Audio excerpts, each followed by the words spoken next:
주님의 준비하심, 예비하심, 여러분들의 앞날을 치밀하게 예비하시고 역사하셔서 항상 선한 길로 이끄시는 이 자비하심을 경험하는 저와 여러분들의 복된 인생들이 되어지기를 주님의 이름으로 축복합니다.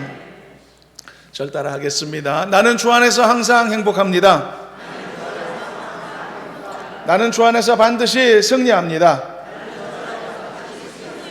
고백대로 될 줄 믿습니다. 오늘 본문은요, 사실 설명이 필요 없을 만큼 읽으면 이해될 수 있는 아주 쉬운 내용입니다. 비유도 아니고 감추어진 예언도 아니고요, 그저 에베소 교회를 먼 곳에서나마 늘 사모하는 마음으로 머릿속에 두고 그리고 마음으로 기도했었던 바울이 간절함을 담아서 그들에게 권면한 내용이거든요. 그래서 이 내용을 우리가 보게 되면은 오늘날 에베소라고 하는 교회 외에도 이 세상에 얼마나 많은 교회들이 있습니까? 그 교회들을 향한 이 바울의 간절함, 그리고 얼마나 필요하고 요긴한 내용의 말씀들인가를 우리가 볼 수 있는 그런 내용들을 담고 있는 것을 보게 됩니다. 우리도 교회 아닙니까? 오늘날에도 건강한 교회들, 건전한 교회들이 많이 있는데 우리 교회가 완전한가요? 완벽한 교회란 세상에 존재하지 않지 않겠습니까? 초대교회 시대에도 에베소에 그 훌륭한 교회가 세워졌지만 그 교회도 은혜롭긴 하지만 완전하지만은 않았다. 그렇기 때문에 바울의 이런 권면이 필요했을 수 있다, 그런 이야기가 되겠습니다. 그래서 요한계시록에 나오는 7개 교회도 있지 않습니까? 그 7개 교회도 나름대로 유력한 역할을 감당하고 나름대로 사역의 열매도 있었던 귀한 교회들이었지만, 그러나 다들 나름대로 부족한 면모들도 함께 갖추고 있었다는 것을 우리가 성경을 통해서 볼 수 있지 않겠습니까?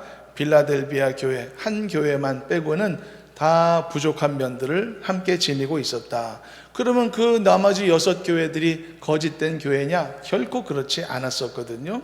하나님이 그 어떤 교회도 내어치거나 포기하지 않으셨다는 사실은 우리에게 굉장히 중요한 것을 시사하기도 하죠. 단지 그들이 착하고 선한 일을 많이 했지만 그 중에서 책망할 일이 있고 경고할 만한 일이 있다, 권면할 만한 사항들이 있다라는 사실을 언급하신 것이니까 그것은 영원한 정죄나 또는 어떤 그 심판도 아니었거든요. 하나님은 때로는 필요할 때 책망과 권면을 통해서 그들이 더 나은 교회, 나은 성품을 가진 공동체가 되기를 원하고 성숙한 면모를 갖추기를 원하시는 그런 마음이 전달된 것일 뿐이라는 사실을 잊지 않았으면 좋겠습니다. 그래서요, 이 7개의 교회 모두를 하나님이 포기하지 않으셨던 것처럼 허물이 있음에도 격려하고 일깨우셔서 더 힘있게 주어진 길을 가라고 채찍질하셨던 것처럼 완벽할 수 없는 이 세상의 모든 교회들을 향한 하나님의 마음이 이와 같다는 것을 기억하고, 그래서 우리 교회를 향해서도 하나님이 이런 마음가짐이실 것이다 라는 사실도 염두에 두면서 에베소 교회를 위해서 감옥에서 기도하고 편지하는 이 사도 바울의 마음도 헤아리면서 이런 심정이었구나라는 생각으로 이 말씀을 함께 오늘도 살펴보았으면 좋겠습니다. 먼저 바울은 자신의 권면의 말을 시작하기 전에 또다시 1절과 같이 자기를 소개했는데요, 뭐라고 되어 있죠? 그러므로 주 안에서 갇힌 내가 너희를 권면한다 라고 되어 있습니다. 3장에서도 똑같은 표현이 있었거든요. 바울은 거의 의도적으로 반복해서 이 사실을 주지시키고 있는 듯한 느낌이 들죠. 왜 바울은 자꾸만 자신이 감옥에 갇혀 있다는 것을 계속 말하고 싶었을까요? 3장에서 이 똑같은 표현을 살펴봤을 때는 이런 방향으로 주신 교훈을 우리가 생각했었죠. 바울이 오히려 이것을 자랑스럽게 여기는 이유가 뭘까? 본문의 정답이 있었다고 했습니다. 그가 스스로 범죄해서 죄의 대가로 감옥에 갇혔다면 부끄러울 수밖에 없었을 것이죠. 그러나 바울은 뭐라고 말했죠? 주 안에서 갇힌 자가 되었다고 말합니다. 이것은 굉장히 다른 상황을 우리에게 말해주고 있는 것이죠. 바울의 이런 생각은 감옥에 갇혀있는 자기 처지를 부끄럽지 않게 생각했었던 근거였다라고 말이죠. 한편으로는 그것이 오히려 떳떳한 자랑거리가 될 수 있었다는 사실을 우리는 그 표현을 통해서 알 수 있는 것이라고 했죠. 주 안에서 감옥에 갇혔다. 그럼에도 불구하고 주 안에서 당당하게 내가 고난을 통과하고 있다라고 하는 것을 말하고자 하는, 바울에게 있어서 이 부끄러운 현실이 아니라 오히려 자신의 권면과 가르침에 오히려 큰 권위를 덧입혀주는 그러한 사실이라는 것을 우리에게 알려주는 대목이라는 것이죠. 여기서 우리는 우리의 삶의 도전도 교훈도 얻을 수 있으면 좋겠습니다. 사랑하는 여러분들도 혹시 열심히 믿음 생활하는 중에, 열심히 기도로 하나님 앞에 맡기며 인생을 살아가던 중에 때때로 뜻하지 않은 고난이나 어려움을 맞이하지 않던가요? 그러한 삶의 상처들을 갖게 되었을 때 어떤 기분, 어떤 마음가짐이어야 할까? 그것에 실망하거나 때로는 주눅들기보다는 그것을 하나님이 여러분들에게 주시는 영광의 상처로 인식하고 인정할 수 있는 마음가짐과 믿음의 그릇이 되어 있는가가 궁금한 것이죠. 그리고 그것이 결국은 나에게 부끄러운 일이 아니라 오히려 하나님이 나와 함께 하신다고 하는 엄청난 증거가 될 수 있다는 사실을 기억하면서 그 안에서 내 신앙과 내 삶의 자존감이 흐트러지지 않고, 그리고 내 믿음의 자긍심을 변함없이 견고히 세울 수 있는 마음가짐이 우리에게 있어야 된다는 이야기인 것입니다. 만약 여러분들이 이런 마음가짐을 충분히 갖고 있다면 여러분들은 성숙한 믿음의 사람으로 인정받을 수 있을 것이고, 삶의 고난과 어려움이 닥치더라도 넉넉히 이겨 승리할 수 있는 믿음의 승리자가 될 수 있으리라고 저는 믿습니다. 사랑하는 성도 여러분, 삶의 고난과 어려움이 믿음 생활하는 중에 닥친다고 할지라도 절대로 신앙의 자존감을 훼손시키지 마시고 믿음 안에 반드시 승리를 이루어가는 귀한 성도 다 되실 수 있기를 주님의 이름으로 축원합니다. 우리가 때로는 간증을 하기도 하고 듣기도 하는데, 흔히 간증하면은 기대하는 스토리가 있지 않습니까? 고통이 있었고 고통을 이겨내서 승리했기 때문에 이렇게 기쁘게 간증한다, 그런 스토리를 우리가 생각하게 되죠. 파산했지만 재기했고, 병들었지만 건강을 되찾았고, 세상을 향해 이 실족해서 떠나갔지만 다시 아버지 집으로 돌아왔고, 이런 스토리들을 생각한단 말이죠. 그래서 그런 승리의 체험이 그 간증자의 입술에 권위를 더하는 것을 우리는 많이 경험합니다. 그런데 바울은 지금 어떻게 되고 있죠? 무엇으로 자신의 입술의 권면에 권위를 부여하고자 하고 있죠? 내가 갇혀 있다는 사실입니다. 전혀 다른 모습이죠. 내가 지금 말할 수 없는 고난 중에 있다는 사실을 강조하고 있습니다. 전혀 다른 방향으로부터 자신의 말씀의 권위를 세우고 있단 말이죠. 게다가 이 고난은 현재 진행형입니다. 옛날 일이 아닙니다. 아무리 여러분 어려운 일이라도 지나간 일은 말하기가 쉽습니다. 내가 옛날에 이렇게 어려웠었지, 지금은 아니니까 쉽게 말하기도 쉬울 것이지만 바울은 그런 상황도 아니었단 말이죠. 바울의 고난은 현재 진행형입니다. 지금 바울은 감옥에 갇혀있는 상태란 말이죠. 그런데 왜 이것을 자랑하듯 말하며 자신의 말씀의 권위를 여기에 두고 있는 것일까? 그 해답은 성경 말씀 안에 있습니다. 다시 한번 강조하지만 바울이 뭐라고 했죠? 자신을 주 안에서 갇힌 자 되었다고 말하고 있습니다. 주 안에서, 바로 여기에 정답이 있는 것입니다. 그에게 되어진 모든 일들은 주 안에서 되어지는 일들이었기에 자기가 감옥에 갇힌 이 사건조차도 하나님의 살아계심의 증거가 될 수 있다고 믿었던 것이고, 자신의 사역과 자신의 말에 놀라운 권위의 근거가 될 수 있다라고 바울은 확신하고 있었다는 사실이죠. 이런 믿음의 성숙함이 우리 가운데 있었으면 좋겠습니다. 그러면 어떤 삶의 어려움 속에서도 우리는 흔들리지 않는 견고한 사람이 될 수 있을 테니까요. 그렇지만 여기서 정말 중요한 것은요, 주 안에서입니다. 조건입니다. 주 안에서는 조건이 필요한 것입니다. 자신의 허물이나 실수로 말미암은 고난이라면 전혀 상황을 달리 파악해야만 되는 것입니다. 만일 내가 잘못해서 고난이 왔다, 그러면은 이 당당하게 나의 자존감을 세울 일이 아니고 속히 회개해서 주님의 넓은 품 안에 들어가 용서받아야 될 일이 급선무인 것이죠. 요즘도 뉴스를 보면 이단의 교주들이 개인의 비리나 허물이 발각되어 구속당하는 일들을 간혹 볼 수 있습니다. 최근에도 여러 차례 있었던 기억이 나는데, 그런데 이들의 한결같은 공통점이 발견됩니다. 그것을 자신의 부끄러운 일로 치부해서 뉘우치는 것이 아니고 마치 자신들이 예수님이 십자가를 지신 것과 같은 것처럼 아주 영광스러운 고난을 받는 것인 양 스스로를 치장하는 모습을 볼 수가 있죠. 이것은요, 안 그랬던 사례를 찾아보기 힘들 정도로 매우 전형적이고 흔한 일로 비춰지고 있습니다.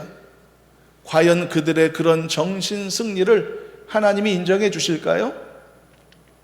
그래서 우리는요, 이런 정신 승리해야 하는 케이스와 진짜 성도로 살면서 주 안에서 겪게 되는 그런 시련을 구분해서 이 말씀을 적용해야만 될 것입니다.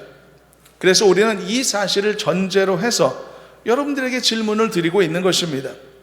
여러분들도 혹시 열심히 믿음 생활하는 중에 때때로 맞이하게 되는 의외의 삶의 시련이나 이 고난들, 상처들을 보면서 그것을 하나님이 여러분들에게 주시는 영광의 상처로 인정하실 수 있겠냐는 것입니다.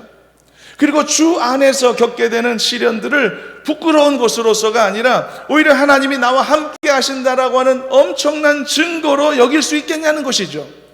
그리고 그 안에서 변함없이 내 삶의 자존감을 세우고 내 믿음의 자긍심을 훼손시키지 않고 견고한 신앙인으로 변함없이 전진할 수 있는 준비가 되어 있으시냐는 것이죠. 여러분, 이런 준비가 우리 모두에게 있게 되기를 저는 소망합니다. 반드시 그렇게 될 수 있기를 저는 간절히 소망합니다. 주 안에서 되어지는 일이라면, 내가 주 안에 거하고 주가 내 안에 거하는 믿음의 삶을 살아가는 내 인생 중에 발생한 일들이라면, 즐거운 일이든지 그게 괴로운 일이든지 간에 그 모든 일 하나하나 안에는 나에게 있어 하나님의 살아계심의 증거가 들어있다는 것을 잊어서는 안 될 것입니다. 하나님은 나를 변함없이 사랑하시는 줄로 믿습니다. 내가 성도로 살며 때로는 허약하여 병들었다고 할지라도, 내가 성도로 사는데 때로는 실패나 좌절을 경험한다 할지라도, 일평생 하나님의 자녀로 살았던 나의 인생의 자존감은 조금 더 흔들리지 않으리라. 이것이 우리의 믿음의 결단이 되어야만 하는 것입니다. 바울도 그랬던 거죠. 감옥에서도 말씀의 권위를 잃지 않았던 이유가 여기 있었던 것입니다. 바울이 여러분 얼마나 큰 시련에 있었는지 여러분 이해할 필요가 있습니다. 바울이 감옥에 갇혔다는 것은 오늘날 우리가 어떤 사람이 죄지어서 교도소 몇 년 있다가 온 그런 상황이 아닌 것입니다. 바울은 지금 로마 감옥에 갇혀서 그 이후로 빛을 보지 못하고 그곳에서 순교하는 인생을 살았습니다. 그게 그의 운명이었단 말이죠. 얼마나 고통스러운 상황이었겠습니까?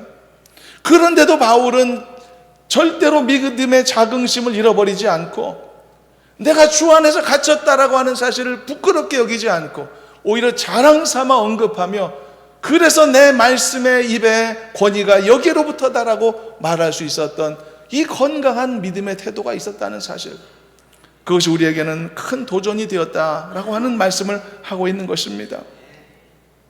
바로 이런 권위를 가지고 바울이 에베소 성도들에게 다음과 같은 권면을 했는데요, 우리가 한 4가지 정도로 나눠 보려고 하는데, 이 권면들은 얼핏 보면은요 성품의 문제를 다루는 것 같아요. 그러나 알고 보면 믿음의 문제에 해당된다라는 사실을 기억하면서 왜 이게 성품의 문제가 아니라 믿음에 속한 권면인가를 우리가 해당되는 말씀을 살펴보고 우리에게도 같은 도전이 되기를 바라는 마음으로 하나씩 간단하게 보시도록 하겠습니다.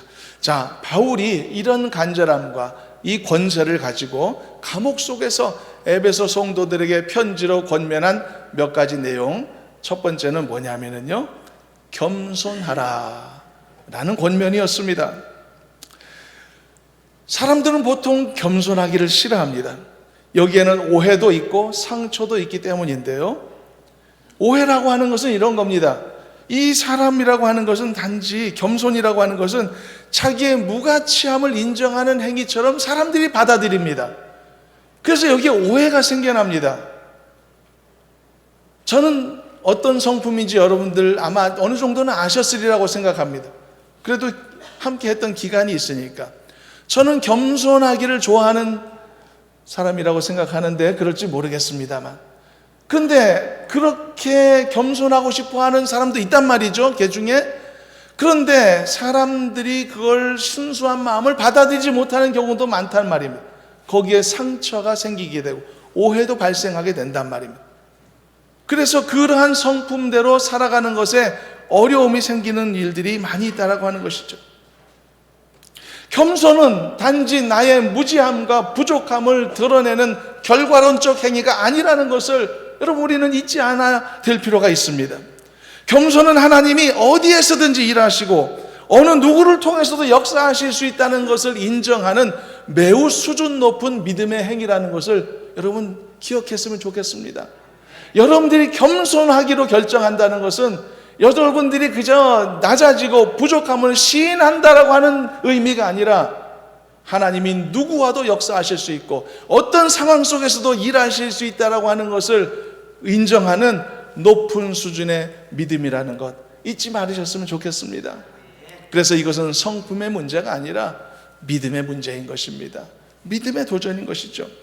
빌립보서 2장 3절에 이런 말씀이 있는데 한번 읽어보겠습니다. 영상을 통해 읽어봅니다. 아무 일에든지 다툼이나 허용으로 하지 말고 오직 겸손한 마음으로 각각 자기보다 남을 낮게 여기고. 참 어려운 일이죠, 나보다 남을 낮게 여긴다는 것이. 그리고 겸손을 선택하려면 상처 문제도 해결해야 됩니다. 상처 문제. 이 시대는요, 겸손한 사람을 존중해 주지 않습니다. 내가 좋은 마음으로 겸손하게 대하려고 하면은 그런 나를 존중해 주고 칭찬해 주지 않는단 말이죠. 오히려 그런 겸손한 사람은 짓밟히기 쉬운 그런 시대 아니겠습니까? 짐승들도요, 보면은 당당하게 맞서는 사람 앞에서는 꼬리를 내립니다. 함부로 못 대듭니다. 그러나 짐승 앞에서 도망가듯이 꽁무니를 보여주면은 으르렁대면서 달려드는 것이 동물의 생리다이기도 하죠. 저는 웬만해서 개를 무서워하지 않습니다. 눈을 똑바로 바라보고 달려들면은 대부분 꼬리 내리고 도망가거든요. 그런데 저한테도 굴욕적인 기억이 있습니다. 20대 때 오래전에 자전거를 타고 동네 교회를 다녀오던 길이었습니다. 교회는 동네에서 약간 언덕 중턱에 있었고 교회 아래쪽에 동네가 있었습니다.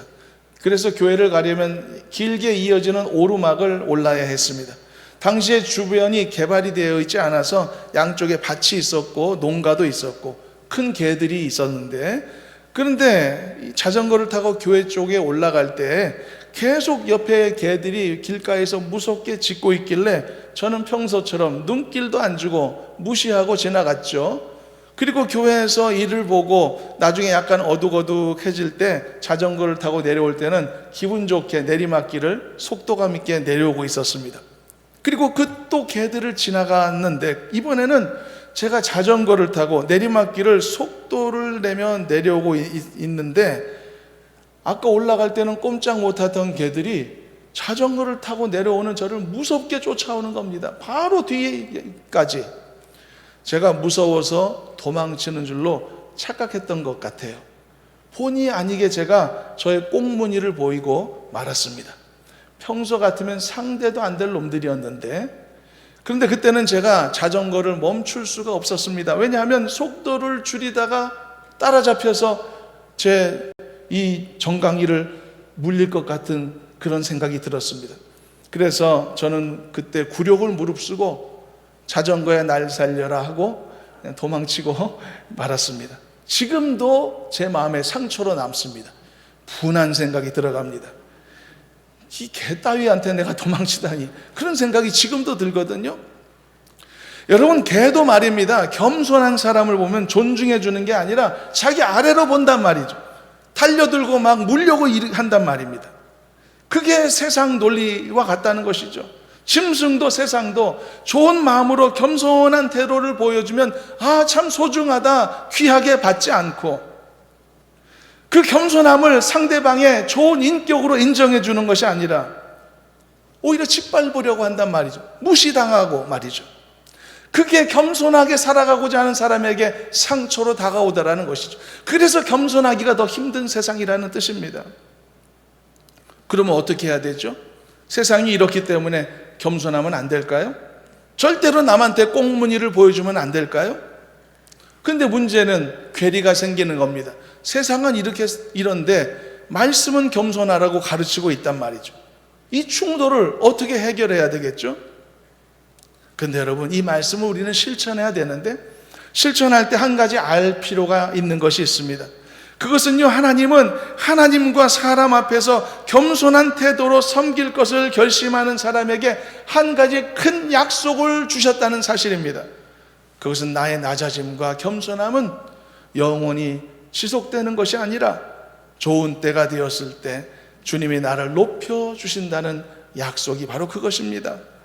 베드로전서 5장 6절에 이런 약속이 있는데 한번 읽어보겠습니다. 함께 읽어봅니다. 그러므로 하나님의 능하신 손 아래서 겸손하라. 때가 되면 너희를 높이시리라. 때가 되면 너희를 높이시리라. 걱정할 필요가 없는 겁니다. 하나님의 말씀을 실천하는 일에 주저할 필요가 없는 겁니다. 왜냐하면 약속해 놓으셨으니까.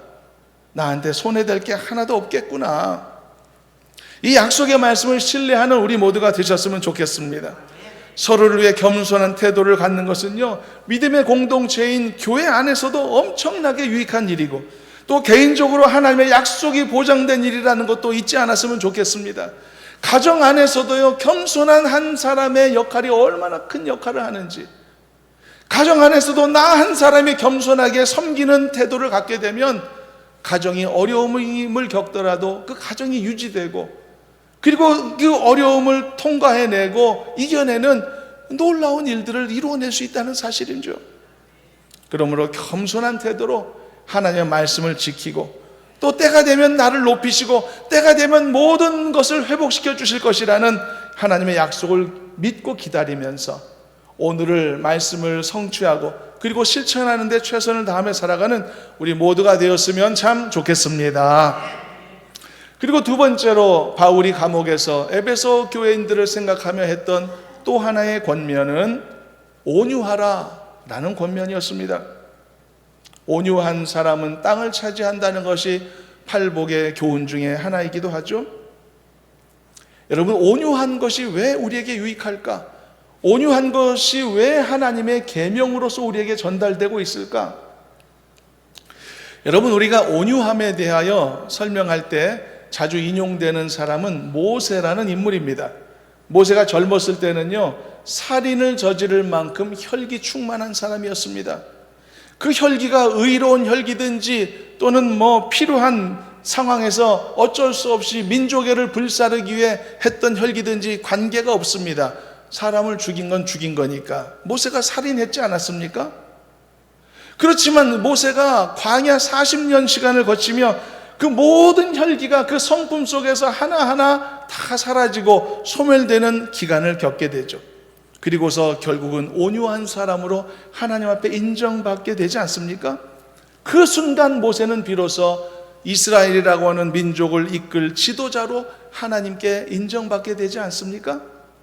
사람을 죽일 만큼의 혈기를 가졌던 예전의 모세였다면 절대 하나님은 그에게 이 중요한 직책을 맡기지 않으셨을 겁니다. 이렇게 온유함으로 바뀌었던 그의 성품이 그로 하여금 많은 사람을 이끄는 지도자가 되게 했었다는 사실을 생각할 때 온유함이라는 성품이 공동체 안에서 얼마나 소중한 성품인가 라는 사실을 다시 한번 생각하게 됩니다. 온유함으로 서로를 대하게 되면, 넓은 마음으로 서로를 품을 수 있으면 가정이 살아나게 되고 교회도 살아나게 되는 것이죠. 우리의 가정과 우리의 교회마다 온유함이 가득한 처소가 될 수 있기를 저는 간절히 소망합니다. 믿음의 가정을 이루시길 바라고, 건강한 교회를 우리 함께 일구어 가시기를 바라고, 이러한 가정과 이러한 교회는 절대 세상의 논리로 돌아가는 것이 아니라는 사실, 이러한 말씀의 실천과 그 결과를 목도함을 통해서 분명히 깨닫고 알게 되는 우리 모두가 되었으면 참 좋겠습니다. 사실 여러분, 세상의 시각으로 볼 때 한 나라의 지도자로서의 자질은 오히려 변하기 이전에 혈기충천했던 모세와 더 어울린다라고 말할 수 있을 겁니다. 모세가 옛날에 대쪽 같았겠지 않았겠습니까? 내 동족을 괴롭히는 저 나쁜 놈, 그 의협심이 얼마나 충천하지 않았습니까? 자기 민족을 사랑하는 마음도 있었죠. 사람을 때려 죽일 만한 강한 육체도 갖고 있었죠. 왕성한 혈기도 있었고, 이미 갖추어진 애굽의 왕자로서의 엄청난 지위도 갖추고 있었으니 완벽한 지도자의 자질을 갖추었다라고 말하지 않을 수 있겠습니까? 그렇지만 하나님의 판단은 달랐던 것이죠. 하나님의 나라, 하나님의 백성을 이끌어갈 지도자가 되기 위해서는 이런 종류의 리더십은 필요 없었던 것이죠. 그래서 하나님은 40년이라는 시간을 들여 모세를 낮추고 낮추셔서 겸손을 배우게 하셨고 온유한 사람으로 빚어내셨던 것이죠. 그제서야 비로소 하나님은 모세를 불러 세우시고 이스라엘을 맡기셨던 것이 아니겠습니까? 여러분 모두도 더 온유한 성품의 소유자들이 되셨으면 좋겠습니다. 그래서 여러분들에게 허락되어진 직분도, 여러분들에게 주어진 가정도 아름답고 건강하게 세워가는 은혜가 있기를 간절히 소망합니다. 세 번째로 바울이 감옥에서 에베소 성도들에게 했던 또 하나의 권면의 내용은 오래 참으라입니다. 왜 오래 참는 것이 필요했을까요? 분을 내는가, 혈기를 참지 못하는가, 말을 참지 못하는가, 이 모든 것들은 참지 못해 나타난 삶의 결과들인데, 근데 항상 보면 뭔가 충분히 참지 못했을 때 거기에서 문제가 발생하는 것을 많이 경험하죠. 우리는 왜 오래 참지 못할까요? 성질머리가 그래서일까요? 여러분, 오래 참지 못하는 것은 여러분들의 기질 때문일까요? 여러분, 그렇지 않습니다. 결국 이것도 믿음의 문제입니다. 그래서 앞에서도 서두에서 말씀한 것입니다. 이 바울의 권면은 성품의 문제 같지만 알고 보면 다 믿음의 문제입니다. 믿음과 연결되어 있는 겁니다. 하나님을 깊이 신뢰하면 참을성이 커지는 줄로 믿습니다. 하나님을 신뢰하면 신뢰할수록 나는 좀 더 기다리고 인내할 수 있는 사람이 되는 것입니다. 그러므로 이것은 성품의 문제가 아닙니다. 믿음의 문제인 것이죠. 내가 얼만큼 하나님을 깊이 오래 신뢰할 수 있느냐의 문제와 연결되어 있는 것이죠. 그러므로 여러분, 저와 여러분들도 이 성품의 문제를 단지 성품의 문제로만 받아들이지 말고 우리에게 주시는 믿음의 도전의 문제라고 인식하고, 여러분 이 성품의 문제도 잘 감당하여서 지금보다 더 높은 수준의 믿음의 사람으로 거듭나는 우리 모두가 되었으면 좋겠습니다. 지혜롭고 성숙한 그리스도인들로 거듭나는 우리 모두가 되시기를 주님의 이름으로 축원합니다. 간단하게 넘어가겠습니다. 마지막 네 번째는요, 사랑으로 용납하라는 것이 바울의 권면이었습니다. 이것도 성품의 문제입니다. 서로를 용납한다는 것도 성품의 문제만이 아니라 믿음의 문제와 연결되어 있다는 것이죠. 여러분, 공의는 하나님의 성품입니다. 여러분 믿으시죠? 공의로움은 하나님의 성품입니다. 그래서 하나님은 반드시 공의를 완성시키실 것이거든요. 하나님은 이 땅에 공평과 정의를 강물처럼 흐르게 하신다고 성경이 말하고 있죠. 그래서 그 속에서는 억울한 자도 없을 것이고 누명을 쓴 자도 없을 거라고 성경은 설명하고 있습니다. 그렇기 때문에 이 문제에 대해서 누구도 걱정할 필요가 없다라고 하는 것이 성경의 말씀입니다. 이 땅의 공평과 정의를 위해서 어떤 한 사람이 분연히 일어나서서 이 공평과 정의에 자기의 칼을 휘두를 필요도 없다라고 말하고 있는 것입니다.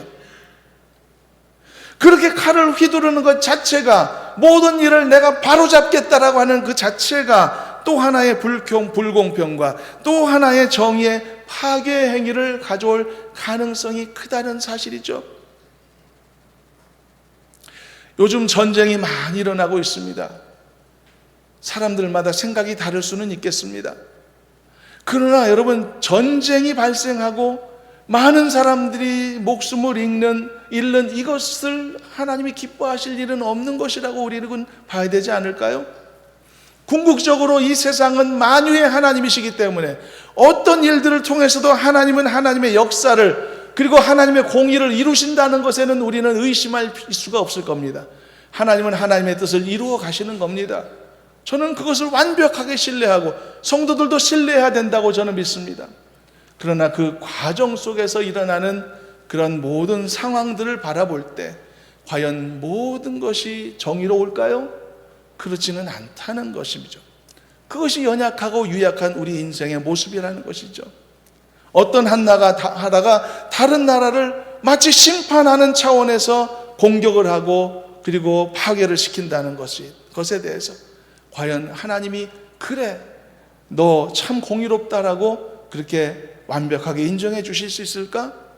하나님의 공의로우심이 완성되는 과정과 어떤 한 사람에 대한 하나님의 판단은 여러분 구분되어 있는 것이라는 사실을 잊지 않았으면 좋겠습니다. 가룟 유다가 예수님을 팔아넘긴 것은 하나님의 거대한 십자가 사건에서 필요 불급한 일이긴 했지만 가룟 유다가 하나님의 심판받는 것은 별개의 일이었던 것처럼 하나님의 공의로우심은 반드시 이루어집니다. 절대 하나님의 공의는 인간의 죄악으로 인하여 훼손당하지 않음을 우리는 믿습니다. 그러므로 역사 속에 일하시는 하나님을 우리는 언제나 신뢰하고 언제나 존중하는 태도를 가져야 합니다. 그러나 우리 자신에 대해서는 하나님 앞에 겸손한 태도를 가져야 하고 하나님의 공의와 정의가 이루어질 것을 믿고 신뢰하는 마음으로 우리는 오히려 바울의 권면처럼 사랑으로 서로를 용납하라는 이 명령에 우리는 귀를 기울이는 것이 더 옳은 태도일 것입니다. 사랑하는 여러분, 서로 사랑하고 서로 용납하는 공동체가 되시기를 바라고 이 나라, 이 민족, 온 세상을 향해서도 바로 이렇게 하나님 앞에 기도하고 간구하는 우리 모두가 되었으면 좋겠습니다. 하나님은 공의의 하나님이십니다. 하나님은 인간의 회방받지 않고 하나님의 거룩하심을 심판이든 칭찬이든 상급이든 다 이루시는 하나님이심을 우리는 믿습니다. 하나님은 실수가 없으십니다. 그래서 우리는 하나님을 신뢰하는 겁니다. 그래서 하나님을 우리는 완벽하게 신뢰해서 우리는 여전히 서로를 향해 사랑으로 용납하는 선택을 할 수 있는 것입니다. 그래서 이것은 성품의 문제가 아닙니다. 믿음의 문제입니다.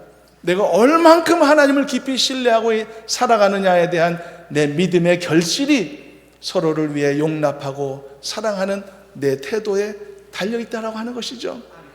그러므로 여러분, 이 모든 것은 성품의 문제가 아니라 믿음의 문제로서 도전받고 우리가 더 나은 믿음의 사람이 될 수 있도록 최선을 다하는 우리 모두가 되었으면 좋겠습니다. 여러분, 어떤 사람이요, 예를 들어 내가 진짜 난 착해지고 싶어서 착한 마음씨로 선한 동기를 갖고 내가 옆 사람, 또 다른 사람을 계속 용서해 주기로 그렇게 결심했다고 한번 쳐보겠습니다. 그러면 여러분 어떻게 될 것 같습니까? 며칠 못 가서 미천이 떨어지게 됩니다. 착한 일은 그런 식으로 되는 게 아니거든요. 이 세상에는요, 충분히 착하기 때문에 끝까지 사람을 용서하고 용납할 수 있는 사람은 존재하지 않습니다. 약간의 차이는 있을 수 있습니다. 어떤 사람은 한 두세 번은 참을 수 있고 어떤 사람은 한 5번 정도는 용서해 줄 수 있고 진짜 어떤 성자 같은 사람은 10번도 용서해 줄 수 있는 사람이 있을 수는 있겠으나 결국은 내 착한 성품을 기대서 누군가를 용납하려고 한다면 반드시 실패하게 된다는 것이죠. 그래서 이 계명은 성품의 문제가 아니라 믿음의 문제인 겁니다. 하나님을 신뢰하는 믿음이 있을 때 누군가를 용서하고 용납할 수 있는 그러한 성품이 발생하고 그것이 이루어질 수 있다는 것이죠. 사랑하는 여러분, 그래서 더 하나님을 깊이 신뢰하는 믿음의 사람들이 되셨으면 좋겠습니다. 그래서 하나님의 영광이 우리의 삶 가운데, 내 성품 가운데 여실히 더 힘있게 드러나는 아름다운 은혜의 삶이 되시기를 간절히 소망합니다. 그리고 마지막입니다. 마지막으로 바울은 이렇게 말하면서 말씀을 맺습니다. 그것은 너희 모두 하나가 되라는 것이었습니다. 이게 사실은 이 결론과도 같은 말씀인데 3절부터 6절까지 합독하고 말씀을 정리합니다. 3절부터 읽어봅니다. 평안에 매는 줄로 성령이 하나 되게 하신 것을 힘써 지키라. 몸이 하나요 성령도 한 분이시니 이와 같이 너희가 부르심의 한 소망 안에서 부르심을 받았느니라. 주도 한 분이시요 믿음도 하나요 세례도 하나요 하나님도 한 분이시니 곧 만유의 아버지시라. 만유 위에 계시고 만유를 통일하시고 만유 가운데 계시도다. 바울은 말합니다. 성령이 한 분이시지 않냐? 하나님도 한 분이시니 너희도 하나됨이 마땅하다. 이것이 바울의 하나됨의 논리였습니다. 말씀을 정리해 봅니다. 오늘 말씀은요, 성품에 관한 것이 아니라 믿음에 관한 도전이라고 했죠. 그래서 이 말씀은 좋은 사람이 되라는 도전의 말씀이 아니었고, 알고 보면 좋은 믿음의 소유자가 되라는 말씀의 도전이었다는 사실을 우리는 확인할 수 있었습니다. 바울은 감옥에서 고민하며 에베소 성도들을 생각하고 기도하던 중에 어떻게 하면 이 에베소 교회와 성도들이 하나로 뭉쳐서 저 앞에 놓여있는 이 고난과 어려움을 이겨내고 승리할 수 있을까 생각할 때 다음과 같이 4가지 권면을 준비하게 되었던 겁니다. 첫째는 너희들 모두 겸손하기를 바라고, 첫째, 둘째, 너희들 모두 온유한 사람들 되길 바라고, 셋째는 오래 참을 수 있기를 바라고, 마지막으로 사랑으로 서로 용납하기를 바랬던 것이죠. 이 4가지를 교회든지 가정이든지 어떤 공동체에서도 이 4가지를 실천할 수만 있다면 하나됨의 축복은 자연스럽게 따라오는 것이 아니겠습니까? 우리도 이 바울의 4가지 권면을 기쁨으로 받게 되면 우리 교회도, 그리고 우리의 가정들도 건강한 하나됨의 은혜 속에 서게 될 줄로 믿습니다. 에베소 교회도, 서머나 교회도, 두아디라 교회도 다 그랬듯이 모든 교회가 완벽한 모습은 없을 겁니다. 그러나 하나님이 그 교회들을 끝까지 놓치지 않으시고 사랑하셨고, 부족함 가운데서도 권면하고 말씀 전달하심으로 그들을 선함 가운데로 인도하셨던 것처럼 우리 교회도, 우리 가정도 부족한 면이 있을지라도, 그러나 하나님의 그 인도하심과 명령하심에 귀를 기울이고 끝까지 순종하여서 하나님의 놀라운 뜻을 이루어가고 완성해가는 우리가 되었으면 좋겠습니다. 말씀의 은혜와 도전이 있고 삶의 아름다운 결과와 결실을 경험하는 우리 모두가 되기를 주님의 이름으로 축원합니다. 하나님 감사합니다. 주신 말씀의 도전이 우리 가운데 흘러가지 않고 우리의 가정에서, 우리의 교회에서, 우리의 직분에서, 섬김에서 아름답게 열매 맺고 결실을 얻도록 도와주옵소서. 예수님의 이름으로 기도하옵나이다. 아멘. 찬송